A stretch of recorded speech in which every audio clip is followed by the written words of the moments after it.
Men should date, women should not date. Ekibuuzo kiwani bubuuziza. So what should men date if women are not dating? Yeah, dating for men is beneficial because dating, it benefits us men.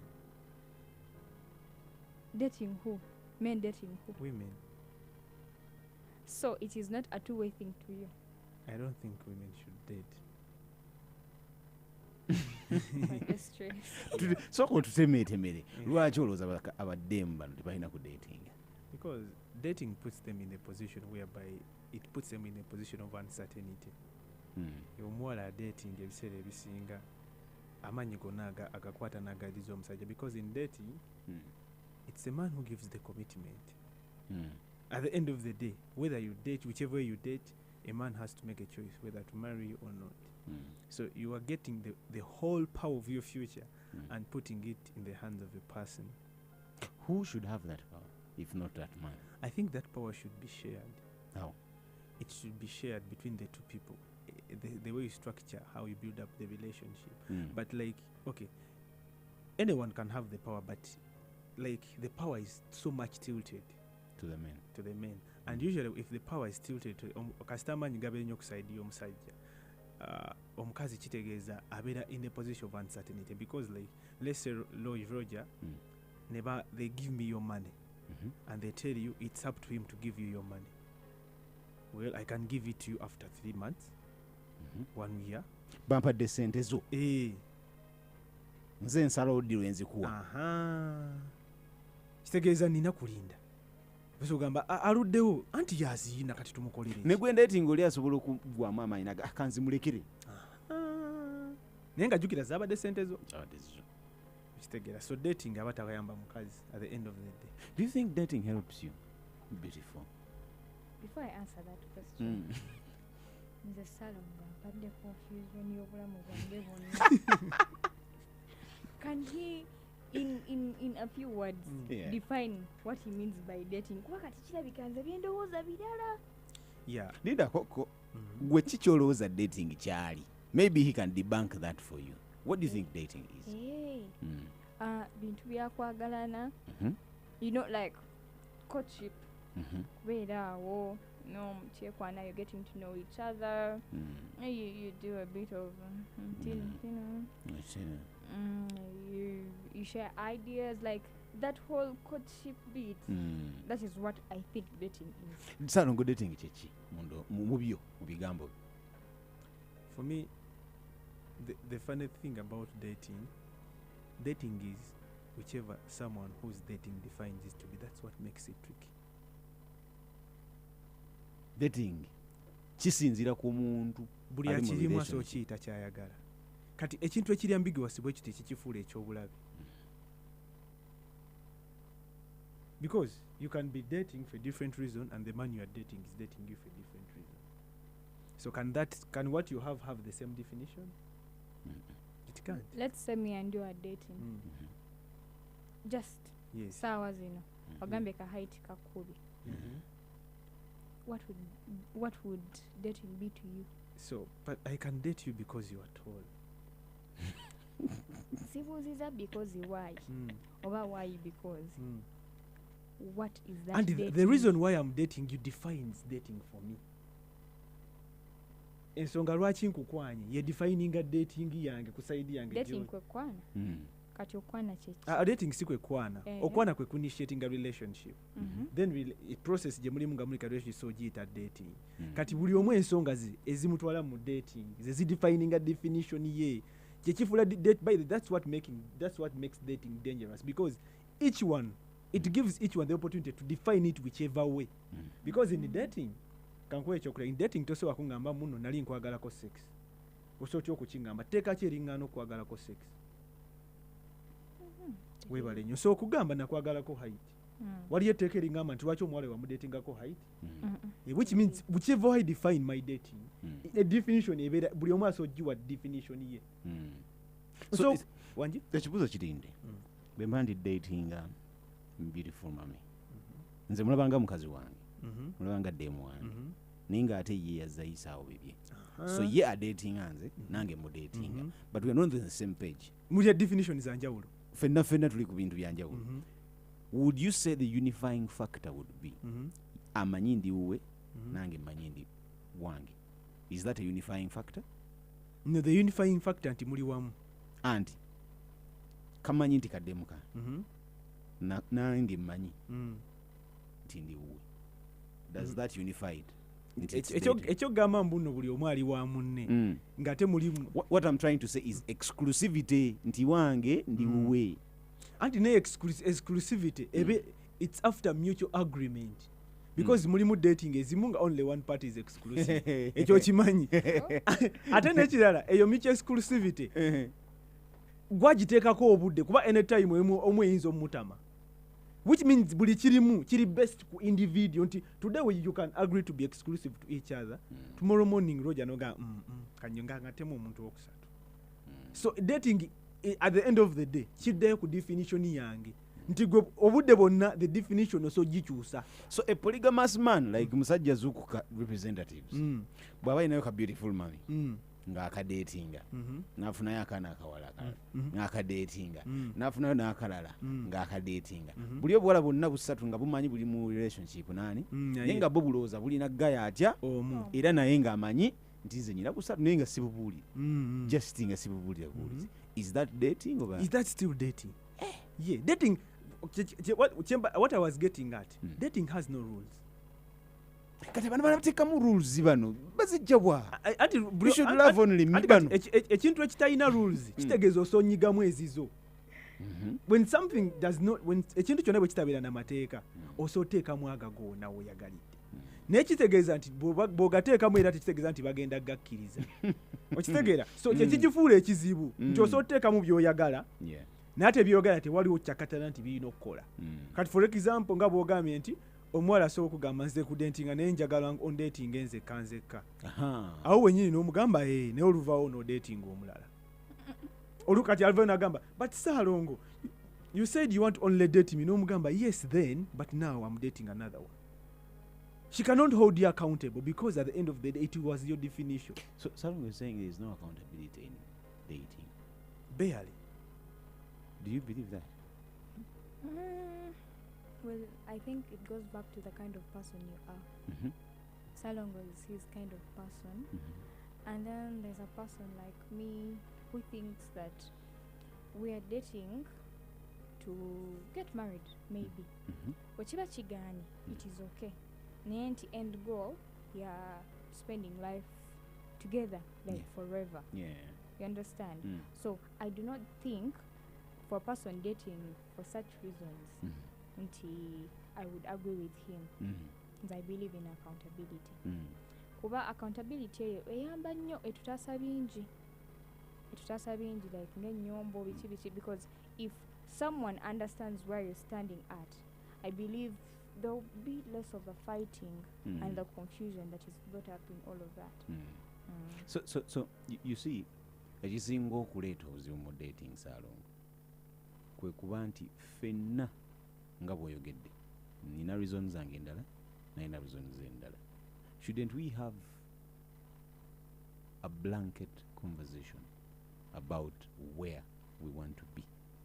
And if we have that blanket conversation and one of us or either of us not the agreement that we have, dating then ebeekomaawo oba wetutandikira okwamendinga ebintu nti munaye nsonyiwa kino kyayiseewo kola booti ne booti ne booti ne booti because bw'obanga ogambye ki-includinga parties bbiri then there has to be a table naye ate mu basajja abamu tebaagala kuteesa mu bintu bya dating anti kati Roger ne bwe tuteesa bwe tuteesezzaako olwaleero era kisigala erinze kikyotegeeza kati like if we have a conversation about how we want the relationship to work today and next week I want to change what we agreed upon, who's going to stop me? You have a discussion again. What if I don't want the discussion? So it is then on your side. Exactly. It come omupiira gukomawo ku kooti wange at the end of the day gukomawo ku kooti yange date kuteeka mu position whereby nti mmwe kiba wali amaanyi buli omu kimuwa amaanyi mu ango ye okitegeera for example muwala sogamba nze abawala abamu bagamba dating nze sikola wife duties togenda mukaka okitegeera it can be even have the conversation ne bwasalawo nabikola nagamba kati mbikooye how are you going to okitegeera the best thing wali teeka li mukaka the best thing you can do is kumugjawo but era ne bw'omugjawo it does not change the fact that dating has no rules because the mere fact nti tabigoberedde era omugjewo era ogenda funa mulala which means nti era dating eteekawo embeera nti you have to be at the masses of someone's conscience and it's hard kiba kizibu naye sisuubira nti wali amateeka ne mu marriage eri gye tutunuulira okulaga gye bujjeeyo marriage yo institution era teri mu mateeka gali unwritten anti webale nnyo gali unwritten naye galiwa because omuwala osobola omuwasanga ono mulaba beautiful nga mu relationship abadde akola emirimu ne mutuuka mu marriage naaba nga tayagala anti kati marriage muba mugikutewe kuba because marriage erimu ebintu ebiri accountable for example if I marry her I'm accountable to her family I'm accountable to my family because I namukwata ne mulaga daddy wange I have to be answerable bye mukoze ne bye mukoze naye wano mu dating who am I accountable to tata wa manyingani okitegeera am I officially yours era tata wa sokukubira simu ne mugamba ongamba kisebo oluma ne mugamba sebo toyina right kungamba kintu kyo nakubono si mukazi wange ono muwalawo bwoba olina obuzibu bwonna ogenda sibya abantu sana no this is the truth yes it is the truth so accountability in marriage there is accountability I'm accountable to someone regardless abantu bonna benagamba if something happens in no bagamba lwaki beautiful namukutte bwenti but in dating there is no accountability to who let's debunk some of the things abantu balowooza nti birina okubaawo mu dating naye nga tebirina kubaawo abasajja bawugira nnyo nti omuwala alina otraininga okulaga nti gy'alaga eri byagenda okukola abimanyi omuwala alina okumupinga kuwaka n'okufumba kamere naawe bakusuubiramu ebintu ebimu because ayagala alabe omuntu gw'alina agabirira batagabirira ebintu bino nga bw'oyogedde nti depends on the people who are in the relationship should they actually now do the things that we are expecting them to do and there is one aspect of dating has power dynamics ani asinga okwetaga relationship the power dynamics Olagawa, where are you going with this? Well, what I'm trying to say is that the person with the most power dictates majority of what happens which tegera what about power dynamic bw'obeera mu relationship nga gwasinga okwagala omuwala which means ebintu ebisinga bigenda tambula nga bw'abyagala bw'obeera mu relationship ng'omuwala yasinga okwagala kati power dynamics they kick in a girl can sense sibikola but bw'abeera ne mu relationship omusajja gwayagala agenda bikola so the dating bw'obulayi bwesinga the person with the power dictates what happens yeah. Does that change in marriage? In marriage it changes because in marriage already how we should work. First of all, marriage power is already defined. Okitegera nti waliwo leader ne follower ne responsibilities is defined. Leader follower kabamenya. Beautiful mami. Biki byotakola ngo datinga. Twogere ku dating yo gwenga gwe. Nga tunayogera ku bawala banno. Because opinions z'abawala banno ina mpitivu. Biki byotakola?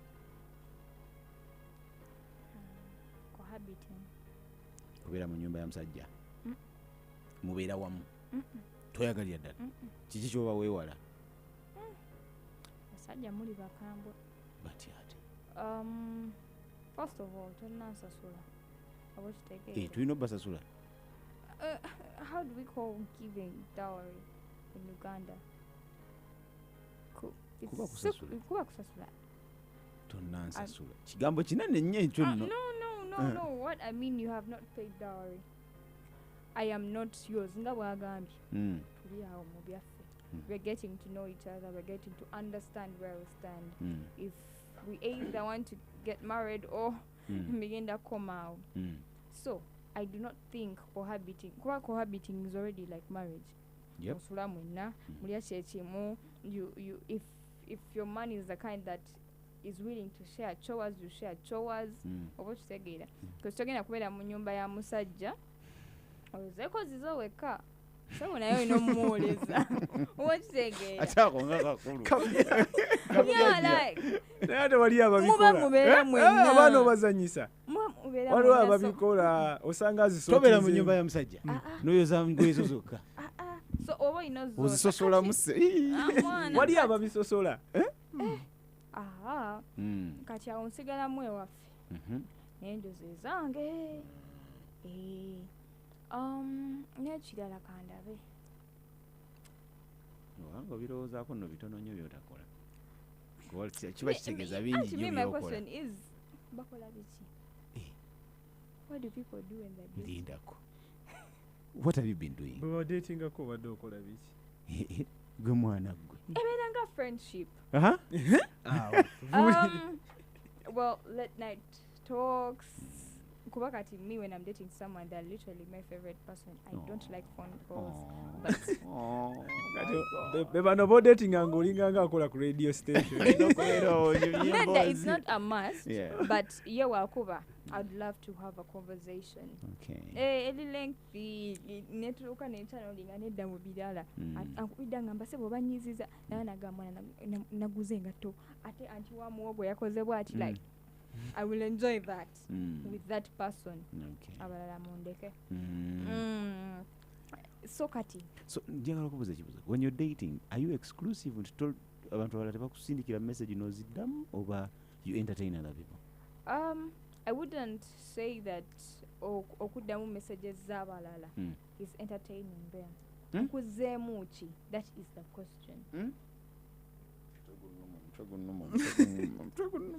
So I do not think that replying to other people's messages, other men's messages, esebo n'abakazi batukwana okyerabidde mpulira.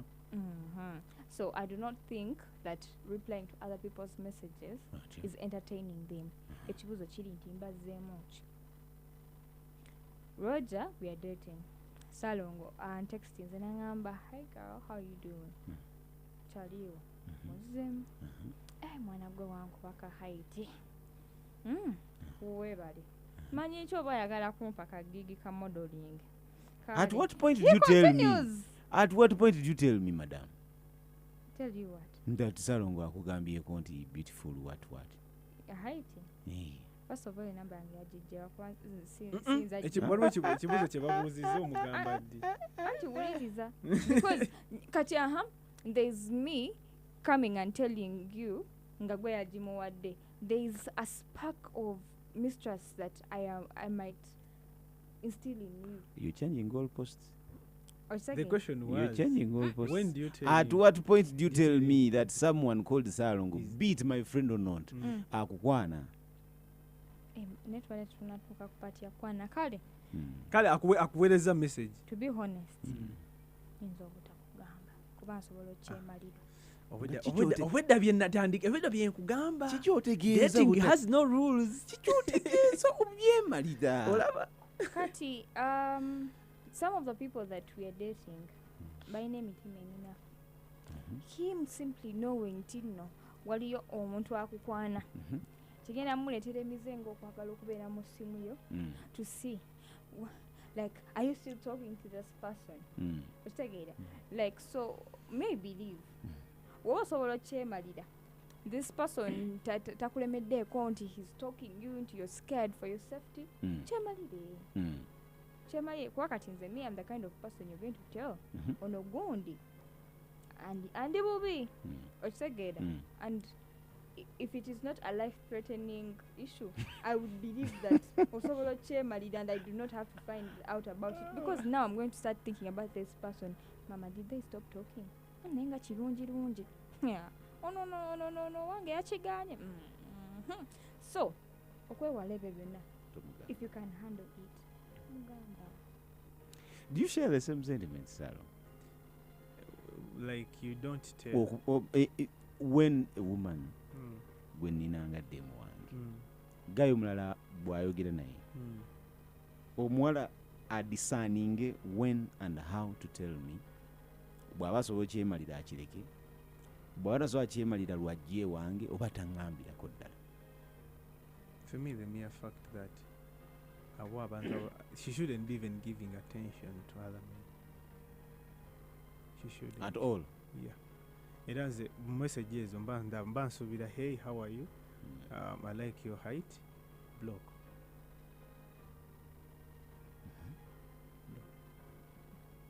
addamu message nga zikwata ku bintu nga mirimu biki wezisalira layini block mba nsuubira kusangayo blue tick oba block mba nsuubirayo nze era anything beyond that bw'osangayo oh my god thank you I liked your beard too okolodi kati bwensanga no labayo bwensangayo nga conversation ya flowing even after the guy flirted even if it was business in my mind I just switch manyirawo nti wano tewali future naye soogera osigala okolodi nze manyirawo nsigala nze ntonyeza the relationship does not stop after I break up with you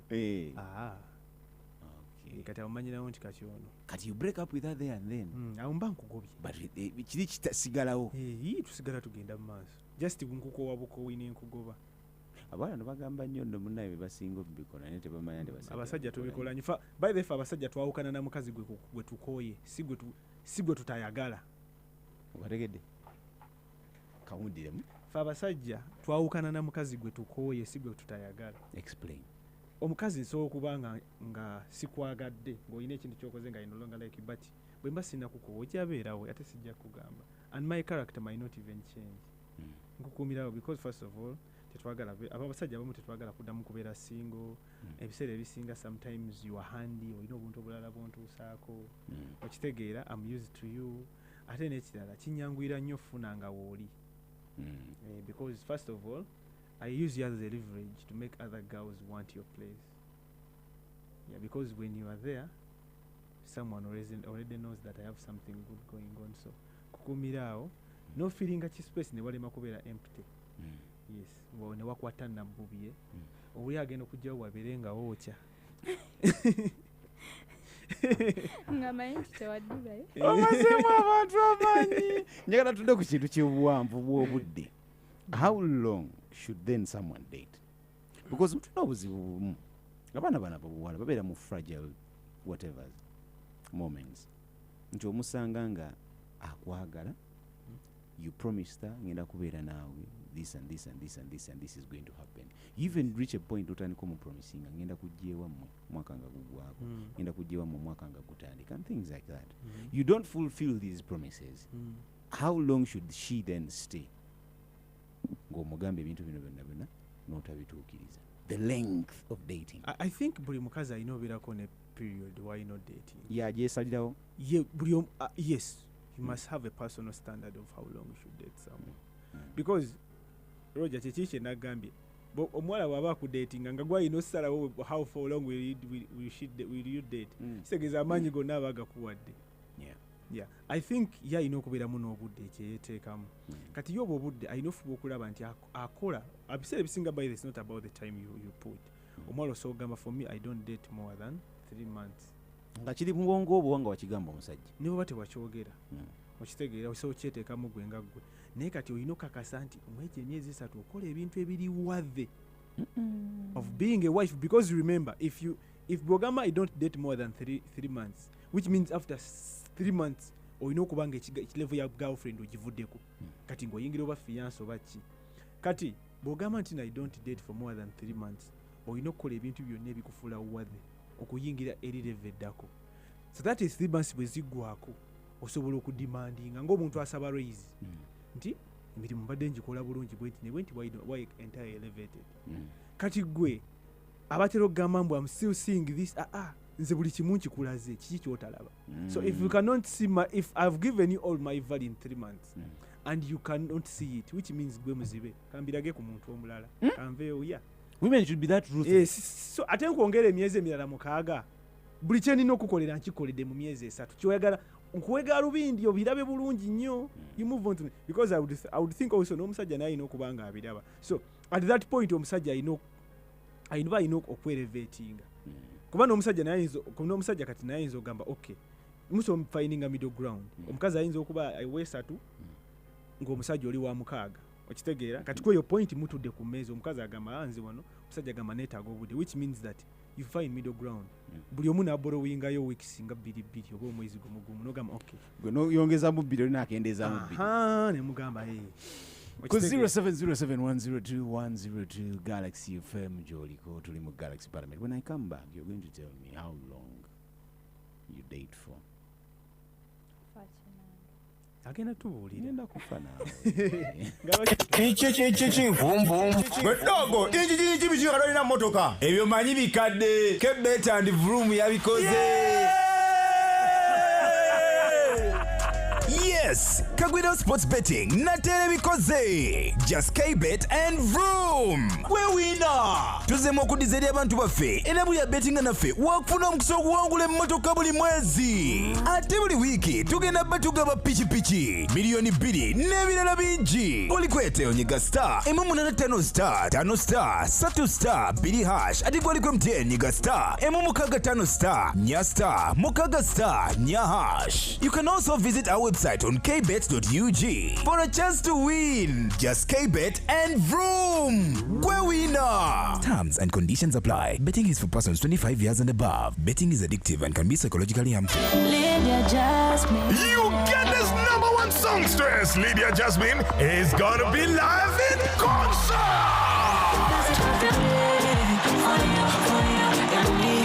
at the Lugogo Cricket Oval on the 4th of September 2026. Come have an experience of powerful vocals, energetic performance from a hot bee on stage to the hot ones in crowd.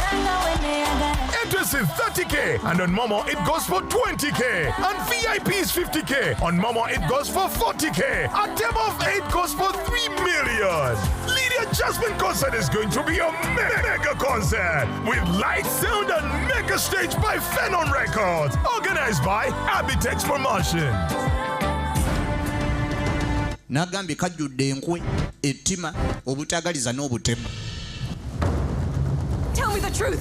Whose child are you carrying in your belly? It's mine. Ku byakafaananyi kyaliwo gwe wajja mu kyalo n'omusembeza oddemu omusitule yali yagwedda naye nga laavu yo n'obugagga bw'otambuliramu bumuluma ng'alaba nga bulina kubeera bubwe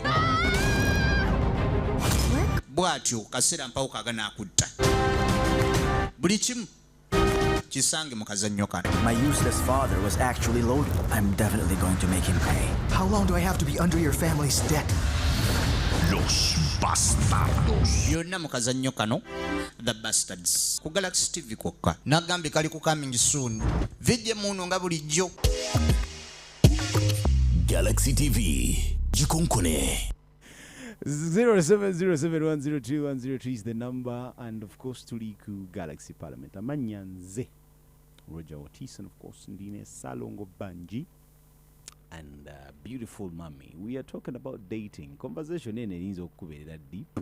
It may be so deep for you to understand. Conversation again kubowa. But if you want something deep, something you can learn from, this is your conversation. It's about why you shouldn't date. After this conversation, you are supposed to make a few things clear to yourself. Am I dating the right person?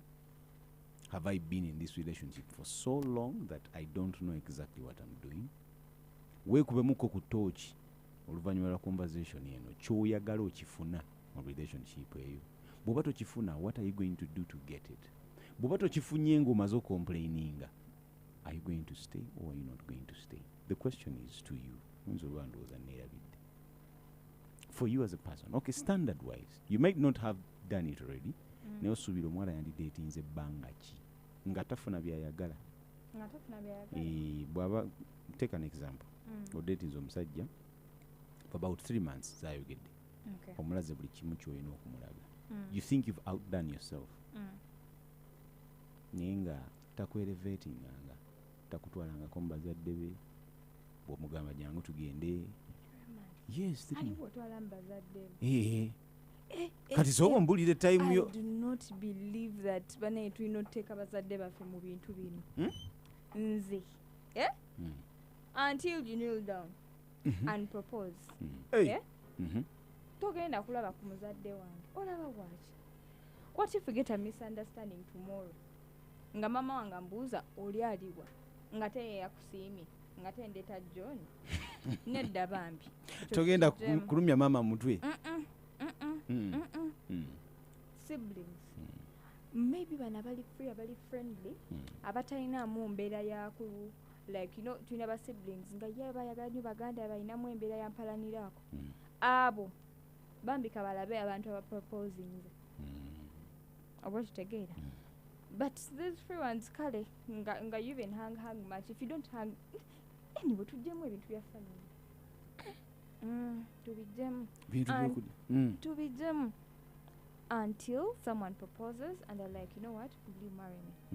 Now nosooka nokirowooza munogamba yes, I would love to marry this person. Abadde muntu mulungi gyendi, he's a very kind person, he can provide, he can take care of our home, he's a voice of reason, oba kitegeera he can miss the family. Voice of reason. bafuna checklist wano chepa muwa amayinja mkwano so unless so tekiriko period wabula kiriko period but certain things have to be in place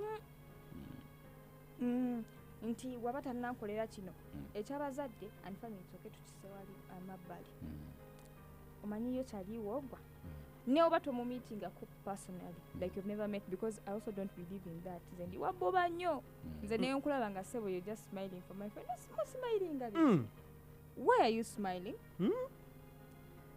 smile with me okay chali wange si chaliwo ne chaliwo si chali wange I will respect them but tetulina mboozi etugatta okujjako gwe agambye bwati ne bwati lwaki tanneegambidde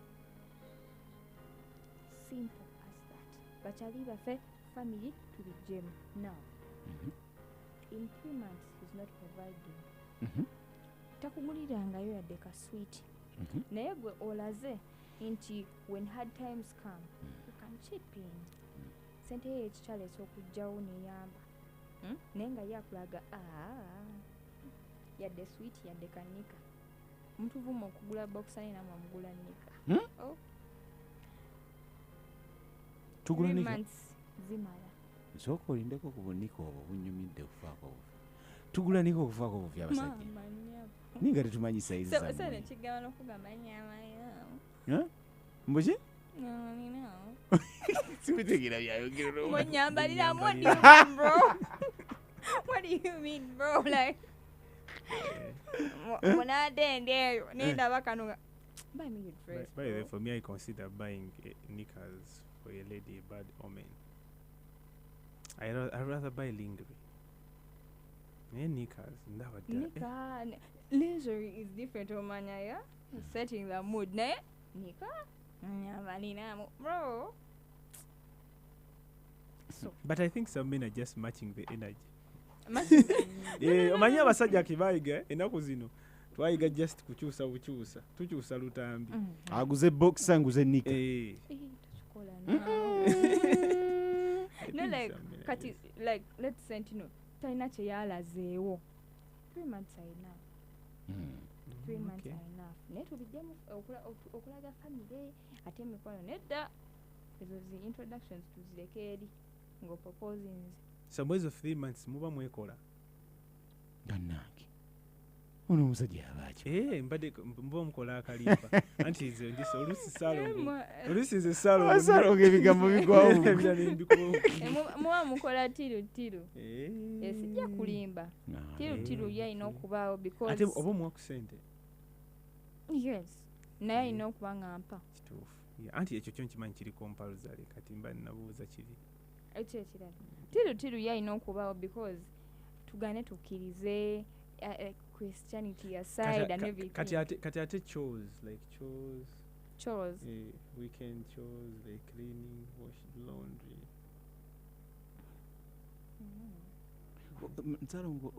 nsokoze ebintu naye ng'olina edda do you believe men should kneel down alina akantu kayogedde kneel down proposing I think that's off. That's not good. Black men don't kneel for women. Musaba mutyo bufumbo. Black men, actually, for black men, for abasajja saying the real right way, how black men request for marriage. In case we are, because majority of the time, a black man, if we are huge lion like me, Google by kusaba.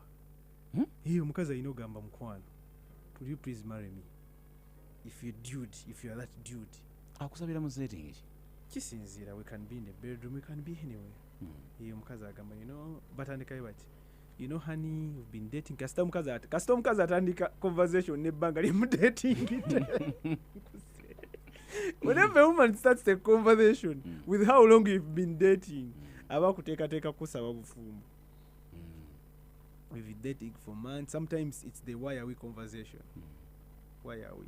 So for me, I think omukazi aba alina okusaba. Ayinza okireta, omukazi ayinza okireta nga relationship pia failagawa. It's another way of saying, why aren't you elevating me? Abakazi ambachikola directly. But if a man bwemba ndi wakusaba muwala bufumbe black man, nkubuuza bubuuza, I just say I want to see your dad. Bwakubuuza dadi wange ali wali ku Uganda House. Ngende wa muzeeyi. Ng'omugamba nga munnyonnyola. Mbogi. Buli kimu. Ekiki? Ngamba ekisooka she has to introduce me to the dad. Tugendayo. Introduce me nnyonnyo olumala okunyanjulira taatawo ng'ovaawo. Nsigadde byaffe basajja. Vaawo. Era nkugambira after introducing me, ngamba could you please give us some space with your father? You gracefully move away nga ngamba taatawo. I've been with your daughter with this and this time, and I would like to take our relationship to the next level. I would like you to give me your blessing. Tata.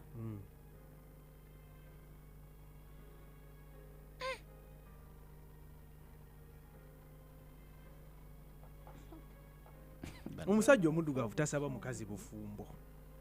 Asaba taata. Omusajja omuddugavu. A black men don't ask marriage from women. We show desire, we show love, but when it comes to commitment, real commitment, I have to talk to your father. What then do you think about the men who ask women? I think those men are just weak. They're just manipulated. Abasajja mbachikola because it's fashionable. They don't know what they're doing. Abasajja abamu because abirabye ku TV, alaba mu luyimba lwa Nio. Tebanyi jeri music video, nga batandika obira abafukamira, abamu nga balaba biri gundi, babikozesa amaalo. Naye abasajja baduga tetufukamira kusaba bufumbo. Tetufukamira. Kiswaza. Kitukakanya. There's this saying, obugonvu bw'olujegere is what? Bimanyigalo. So uchagambye okukakanya, I believe that is the only one time that you can show, let me call it humbleness, wakati nagamba submission mujatandika olaga nti naawe olumu jasobola okugondanga. Just tekitegeeza nti you're weak oba ki kubeera akuyimusaawo ng'omaze okikola. Omukazi gwalina n'ofukamira. Have you seen instances where, Roger, have you seen instances where when a man is trying to kneel to ask for marriage, the woman stops the man and the woman kneels instead? There are videos, I've shown you videos. Mulimu abakazi abamu bambi nga batya okuswala. Omusajja aba afukamira bw'ati naamugjawo mangu n'afukamira n'amuwa olugalo. Abakazi abakitegeera. Like it should be even you and there was a woman. Why would your man kneel before you? Agambye lunaku lukka omusajja lwalaga nti nange mubufumbo waffe ndigonda kankikoleko olunaku olwaliro. I don't think you need such an activity to demonstrate that you'll be soft in your marriage.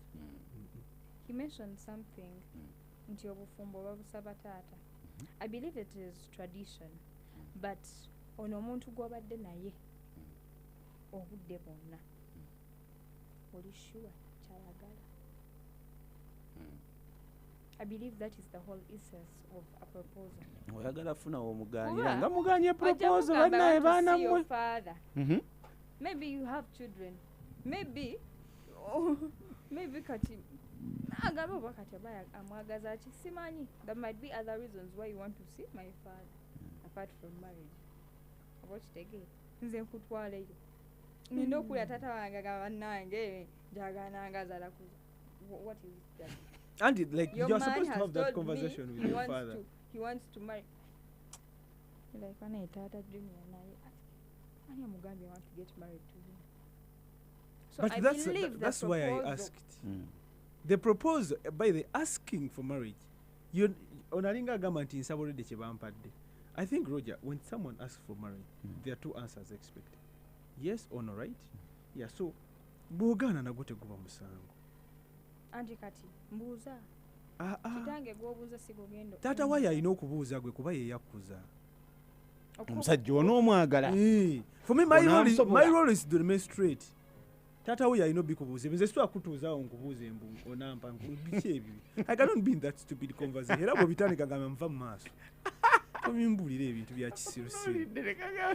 Seriously, how can I be in a conversation of I want to marry you? By the have you ever been in that conversation? Ababira mu binze kugambira biki byogerako. Jawali wanire yabuuzizza kyekibuuzo. Siise busirisi namubuuza wayayugge. Naye agambye disclaimer. Kibuuzo si kike. Tegeeza wali okamadaawo. Are you married? You. Lwani abuuza? Mwana ali wano. Sidda mu bibuuzo bya muntu gwe simanyi. Kigendererwa kiki mubbi okitegeera. Singa gwe abadde abuuza nno ogamba ate nekya Roger disclaimer abasajja tebababuuza relationship status.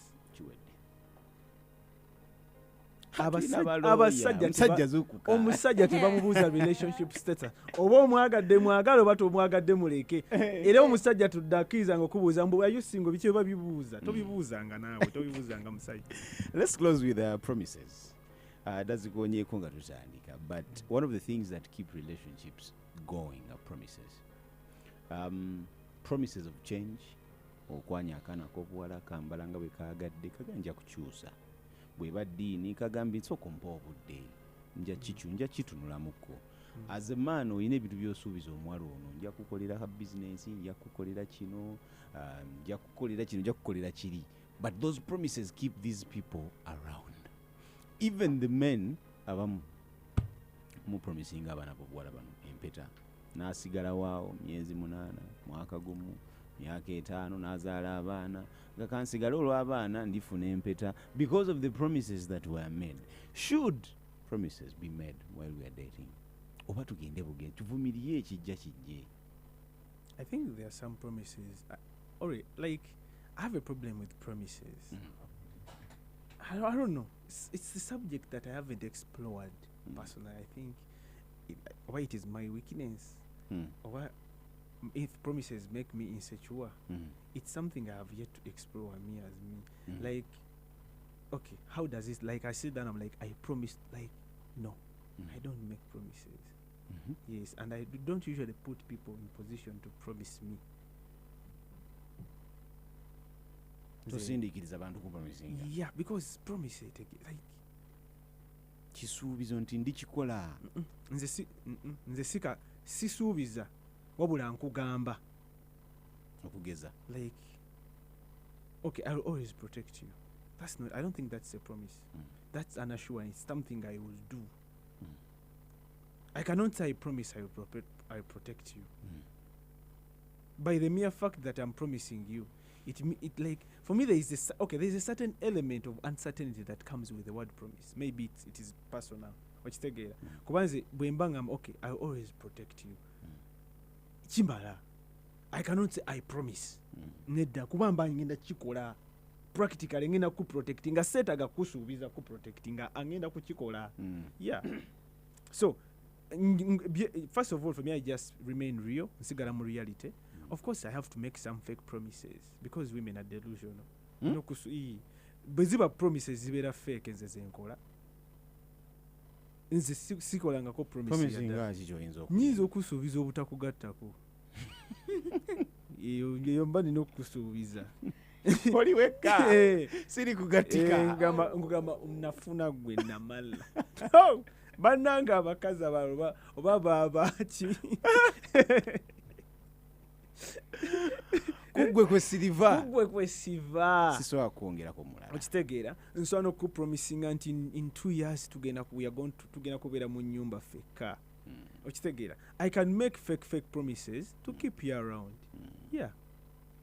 Nsobola zikola ezo zo. Naye promises sina promises addala nkola ziri fake zokka. Ate zine ziri fake nzikola because I want you to be around. Kuba oyinza okuba ekine ekintu kyoyagala nga kyamakulu gyoli nga sina busobozi bukikwera mu budde bwoyagala oba nga siri kikuwa. I cannot lose you because I cannot do something simple. I'm going to make you think I'll do it, and at the end of the day I don't do it, and you're already stuck with me.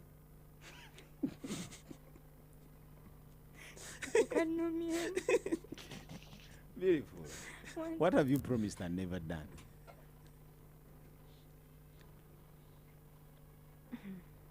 I am not the type that promises.